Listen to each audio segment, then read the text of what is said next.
The Case of Charles Dexter Ward by H.P. Lovecraft. Part 3. A Search and an Evocation. Chapter 1. Charles Ward, as we have seen, first learned in 1918 of his descent from Joseph Curwen.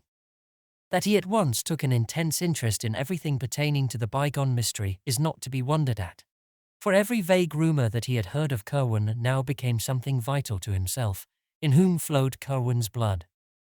No spirited and imaginative genealogist could have done otherwise than begin forthwith an avid and systematic collection of Curwen data. In his first delvings, there was not the slightest attempt at secrecy, so that even Dr. Lyman hesitates to date the youth's madness from any period before the close of 1919. He talked freely with his family, though his mother was not particularly pleased to own an ancestor like Curwen, and with the officials of the various museums and libraries he visited. In applying to private families for records thought to be in their possession, he made no concealment of his object, and shared the somewhat amused skepticism with which the accounts of the old diarists and letter writers were regarded. He often expressed a keen wonder as to what really had taken place a century and a half before at that Pawtuxet farmhouse, whose site he vainly tried to find, and what Joseph Curwen really had been.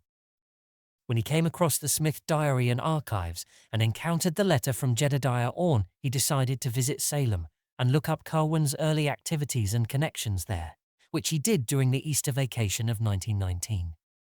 At the Essex Institute, which was well known to him from former sojourns in the glamorous old town of crumbling Puritan gables and clustered gambrel roofs, he was very kindly received and unearthed there a considerable amount of Curwen data. He found that his ancestor was born in Salem Village, now Danvers, 7 miles from town, on the 18th of February 1662-3, and that he had run away to sea at the age of 15, not appearing again for 9 years, when he returned with the speech, dress, and manners of a native Englishman, and settled in Salem proper. At that time he had little to do with his family, but spent most of his hours with the curious books he had brought from Europe, and the strange chemicals which came for him on ships from England, France, and Holland. Certain trips of his into the country were the objects of much local inquisitiveness, and were whisperingly associated with vague rumours of fires on the hills at night. Curwen's only close friends had been one Edward Hutchinson of Salem Village and one Simon Orne of Salem. With these men he was often seen in conference about the common, and visits among them were by no means infrequent. Hutchinson had a house well out toward the woods, and it was not altogether liked by sensitive people because of the sounds heard there at night. He was said to entertain strange visitors, and the lights seen from his windows were not always of the same colour. The knowledge he displayed concerning long-dead persons and long-forgotten events was considered distinctly unwholesome, and he disappeared about the time the witchcraft panic began, never to be heard from again. At that time Joseph Curwen also departed, but his settlement in Providence was soon learned of. Simon Orne lived in Salem until 1720, when his failure to grow visibly old began to excite attention. He thereafter disappeared, though 30 years later his precise counterpart and self-styled son turned up to claim his property.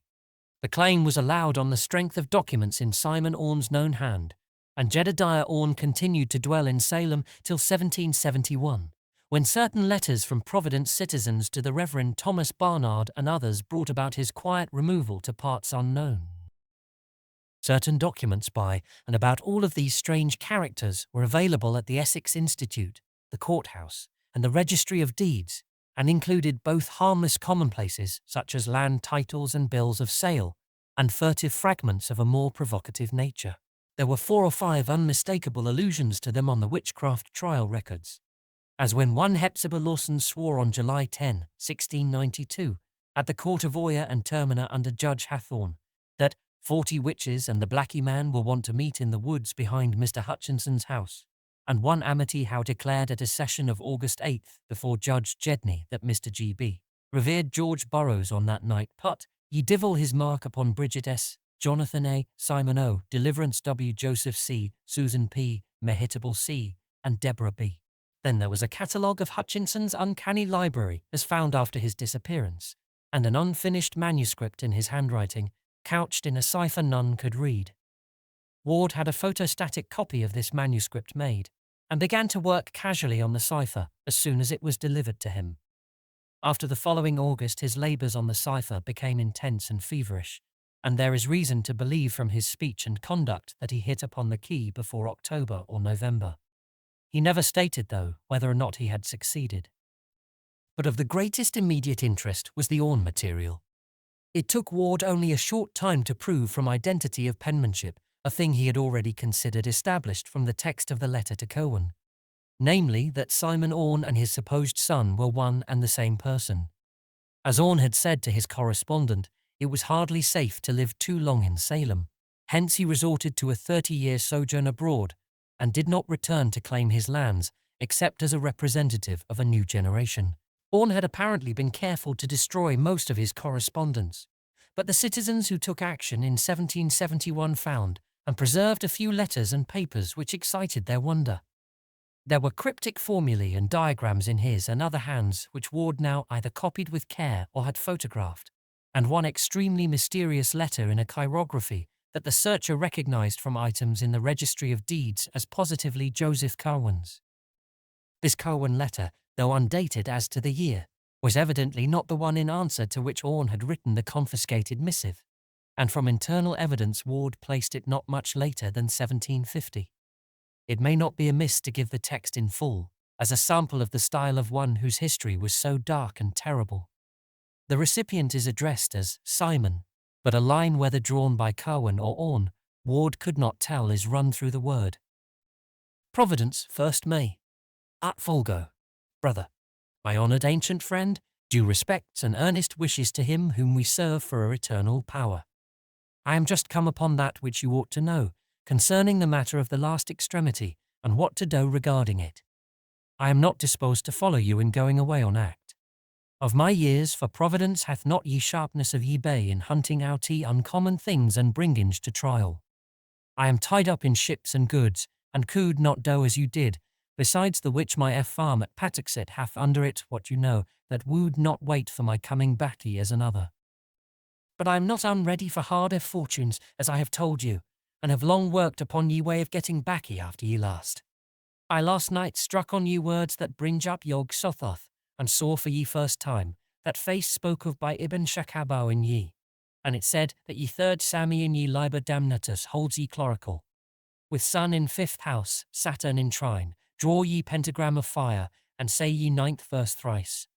This verse repeat each Rudimers and Hallows Eve, and ye thing will breed in ye outside spheres. And of ye seed of old shall one be born who shall look backy, though knowing not what he seeks. Yet will this avail nothing if there be no heir, and if the salts, or the way to make the salts, be not ready for his hand. And here I will own, I have not taken needed steps, nor found much. Ye process is plague hard to come near, and it uses up such a store of specimens, I am hard put to it to get enough, notwithstanding the sailors I have from ye Indies. Ye people about are become curious, but I can stand them off. Ye gentry are worse than the populace, being more circumstantial in their accounts and more believed in what they tell.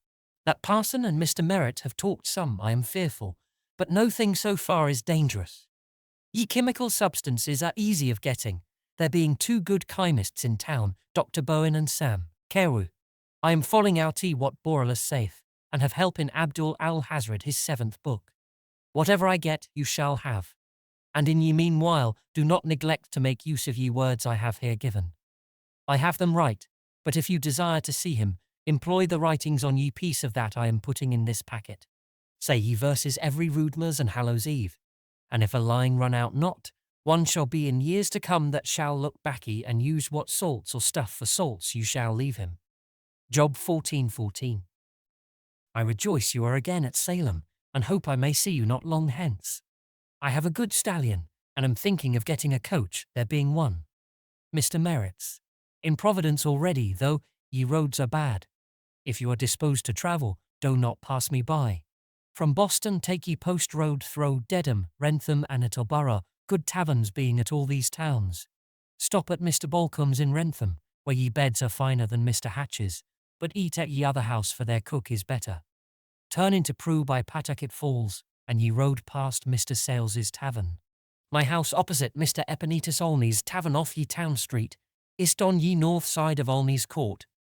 Distance from Boston Stone about 44 miles. Sir, I am a old and true friend and servant in Olmalson Metreton, Joseph C. to Mr. Simon Orne, Williams Lane in Salem. This letter, oddly enough, was what first gave Ward the exact location of Curwen's Providence home, for none of the records encountered up to that time had been at all specific. The discovery was doubly striking because it indicated as the newer Curwen house built in 1761 on the site of the old, a dilapidated building still standing in Olney Court and well known to Ward in his antiquarian rambles over Stamper's Hill.